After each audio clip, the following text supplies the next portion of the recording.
کامیابی کے لیے دو چیزوں سے محبت لازم ہے، ایک منزل سے اور دوسرا منزل پر لے جانے والے رہبر و رہنما یعنی استاد سے۔ دنیا کے تمام کاریگروں کے ہنر کو سلام، مگر وہ کاریگر عظیم ہے جو مزید ایسی کاریگر پیدا کرے جو فن اور ہنر کو زندہ رکھیں۔ ایسے کاریگر کو استاد کہتے ہیں۔ استاد بنیاد میں لگا پتھر ہوتا ہے جس پر عمارت کھڑی ہوتی ہے۔ ہم گنبد دیکھ کر متاثر ہوتے ہیں مگر بنیادی پتھر ہمیں نظر نہیں آتا۔ منزل اور منزل پر لے جانے والے سے محبت جتنی خالص ہوگی، کامیابی اتنی ہی کامل ہوگی۔ حضرت علی رضی اللہ تعالیٰ نے فرمایا، جس نے مجھے ایک حرف بھی بتایا میں اسے استاد کا درجہ دیتا ہوں۔ ایک دفعہ ہارون الرشید نے ایک نابینا عالم کی دعوت کی اور خود ان کے ہاتھ دھلانے لگے۔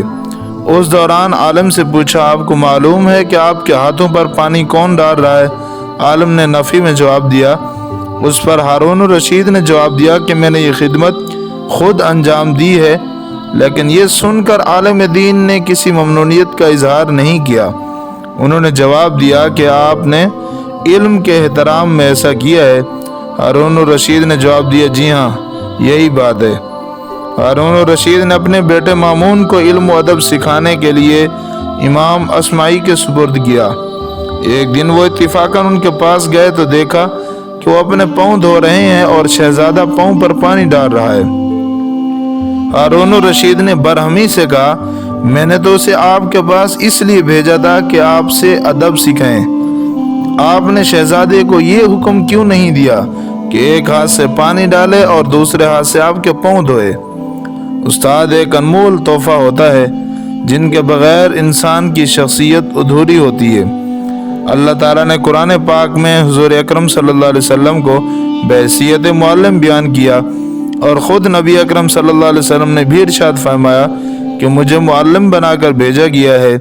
استاذ کی عظمت و اہمیت اور معاشرے میں اس کے کردار پر علامہ ڈاکٹر محمد اقبال رحمہ اللہ کہتے ہیں کہ استاد دراصل قوم کے محافظ ہیں، کیونکہ آئندہ نسلوں کو سنوارنا اور ان کو ملک کی خدمت کے لیے قابل بنانا انہی کے سپرد ہے۔